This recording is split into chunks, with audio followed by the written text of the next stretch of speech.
welcome back to the Law and Crime Network. It is a busy day here as we have a live trial and we're also on verdict watch. Okay, so a guilty verdict there for Grant Amato. With us today, Randy Zellin and Ashley McMahan, criminal defense attorneys, here to break all of this down. Ashley, I'll come out to you first.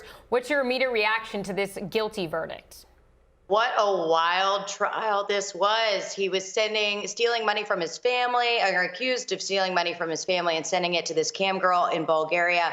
I mean, this case had everything. It had sex, drugs. It was just missing the rock and roll. I'm not shocked that the jury came back with a guilty verdict on all counts. Even though a lot of the evidence in this case was circumstantial, the motive was just undeniable. It was really hard for the defense to make a credible argument that there was anybody else that could have had the motivation to perpetrate these crimes against a family. And then even when Grant Amato himself was interrogated by the police, he essentially offered up information saying that, hey, if there was to be an altercation in my parents' house, I bet it would be my brother shooting my father, you know, and setting up a scene for what looks like basically what would have been his alibi in the long run. So I'm not shocked that they came back with a guilty verdict on everything. Now we have to have another phase of the case where we see whether or not he's going to get the death penalty, because that is a completely separate phase in the state of Florida. And I believe the defense in this case, anticipating a possible guilty verdict, asked the judge in the beginning if they could have at least a week between the guilt phase, which we have just finished up now, and the sentencing phase, for them to prepare and for them to rest and to kind of digest all of the information that came out during the trial. So we'll see what happens. Yeah, exactly. And we know that the penalty phase will actually start on August 2nd. So this will be very, very interesting to continue to follow. Randy, here in the studio, what do you think? Were you just as, I guess, not shocked as Ashley here? I would agree there. And to kind of take the baton from Ashley, what was very, I think, important from this case from a viewer standpoint, from an educational standpoint, first of all, it teaches the proper use of circumstantial evidence. There are two types of evidence in a case. There's direct evidence and there's circumstantial evidence. Direct evidence is I saw it, I heard it, I touched it, I tasted it. So the jury gets someone who gets on the stand and can speak from personal knowledge. This is what I saw. This is what I heard. This is what happened. Then you have something called circumstantial evidence, where you don't have that I heard it, I saw it, I touched it, I tasted it, but you have two things on opposite ends. You've got what you want to prove, and then you have a piece of evidence. And what you want to do is you create links to get you where you want to be. So if the prosecution wants to prove that Mr. Amato was responsible for the deaths of his parents and his brother, since they don't have an eyewitness, they don't have a confession. So what do they do in a situation like that? They have to take pieces of evidence and chain them together for the jury. So, for example, you've got the money. You've got the timeline that was created about the efforts to take money out of the bank. You've got what I thought was very compelling testimony about the fact that, oops, my gun went missing, and Mr. Amato happened to have been in the room at or about the time my gun, which was always kept locked up, suddenly went missing. And then, as Ashley said, motive. The state never has to prove motive, but boy, it's great when they can. And here you had the financial motivation to be able to keep this Bulgarian webcam model, I guess, in the style to which she wanted to be accustomed to. And then you've got the staging.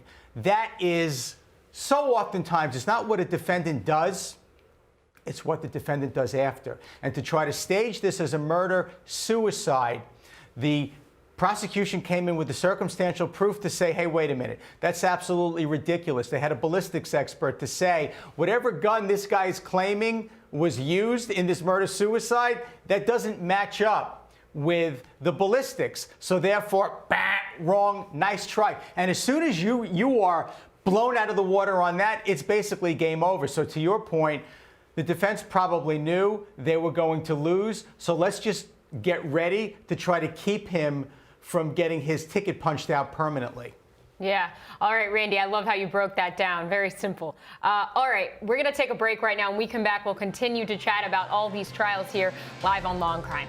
Okay, so that was the defense's closing arguments again. And basically throughout all of their closing arguments, one of the things they were touching on is that their evidence that the state was bringing was fabricated. The state, he kept saying that the state was really grasping at evidence here and it was all shoddy. Ashley, I'll come out to you first. What did you think of the closings? I mean, did they make a misstep during all of those? I think there was definitely a missed opportunity here.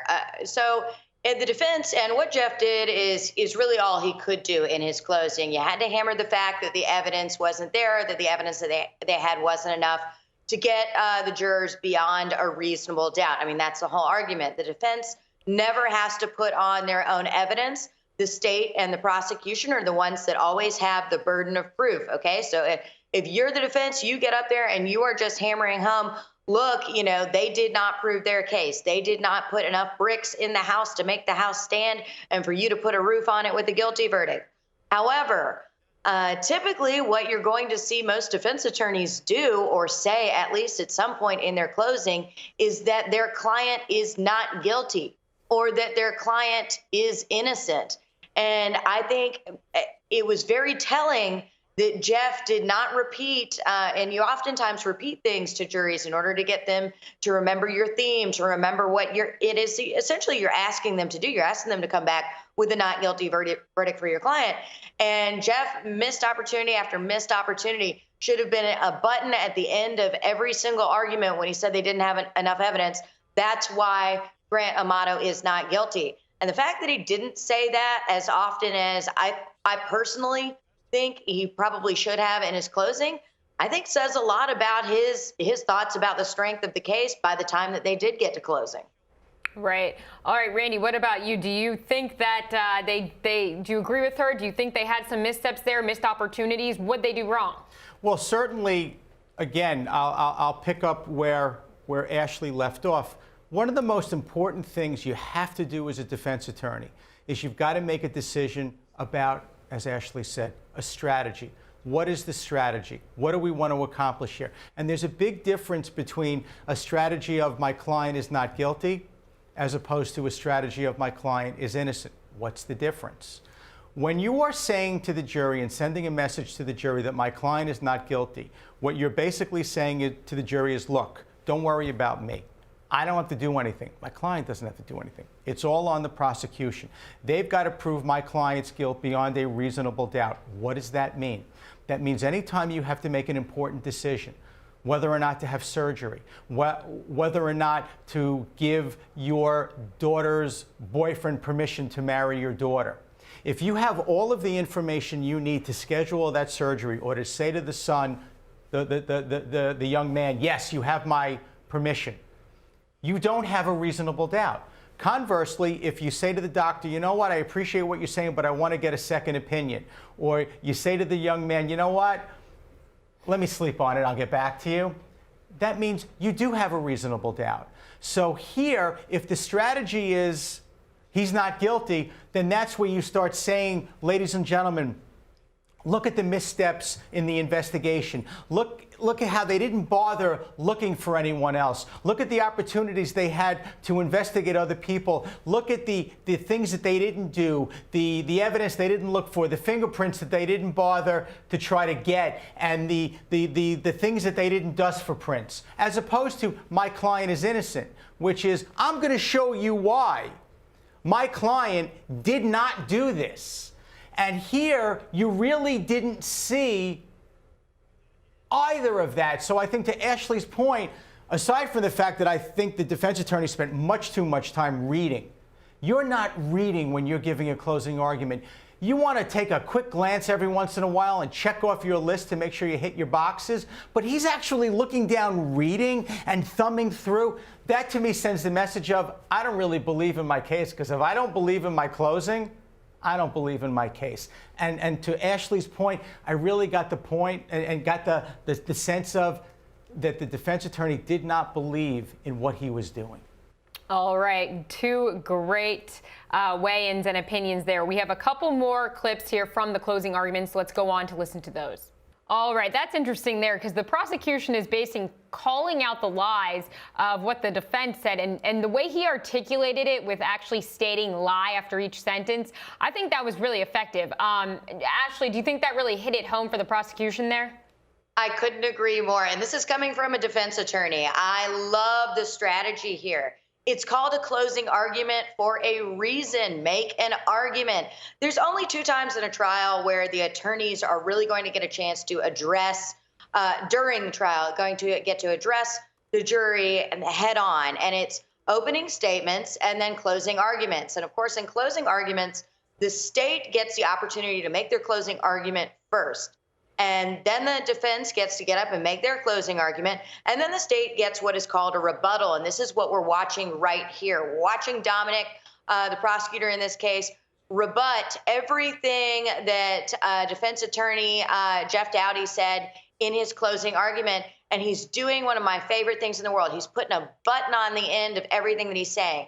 Every statement that he makes, lie, lie, lie right after it. And he told the jury at the beginning of the rebuttal, I want you to count. So now he's given the jury, he's involved the jury and given them a task. I can guarantee you that it is human nature and that several of those jurors are sitting there and they are actually making tally marks on how many lies that is. And they will have an answer for him on how many lies that was when he said, I don't even remember. I don't even know how many that is. I think it's a great strategy. I think it's very tight. And it shows that he's got a lot of experience handling this, even thinking on his feet and hammering this home for this jury. I just think he did an amazing job. I'm very impressed with the passion and the skill shown in this rebuttal from this prosecutor. Absolutely. And when you're a juror sitting there and you hear it laid out for you like that so simply, I think that really makes a difference there because comparative to the defense didn't do anything like that, and it just kind of was lost. Right. The defense did more of a storytelling technique, trying to explain why a certain testimony, was good for them or was bad for the prosecution. And like I said, that's more for an opening statement. That's when you tell a story of what you think or a narrative of what you think that the evidence is going to show. Closing arguments are arguments for a reason. It is time to hammer the points home and to make those arguments. And I just think Jeff Dowdy didn't do it in this case. All right, Ashley, thank you. Randy, quickly before the break, do you have the same reaction? I mean, that was well done. Teachable moment here. First of all, as a defense attorney, don't make promises that you can't keep, particularly when you know that the government gets to stand back up as soon as you're done. So don't say it's only 2 lies if it's a hell of a lot more than 2 lies. Second teachable moment, you saw the demeanor of the prosecutor. It wasn't in your face. There are moments when you want to get emotional, and there are moments when you're matter of fact. And again, to Ashley's point, human nature, involve the jury. It's no different than if I wanted to prove that there is a computer in front of you on cross-examination. I could ask you, isn't it true that there's a computer in front of you? But that's no fun for the jury. No, you ask every question, and then you get up in closing argument, and aside from it, it doesn't allow an explanation. So here, yes, the prosecutor involved the jury with, you keep track. All right, Randy, thank you so much. We're taking a break. Stay with us here, Law and Crime. Plenty more to break down.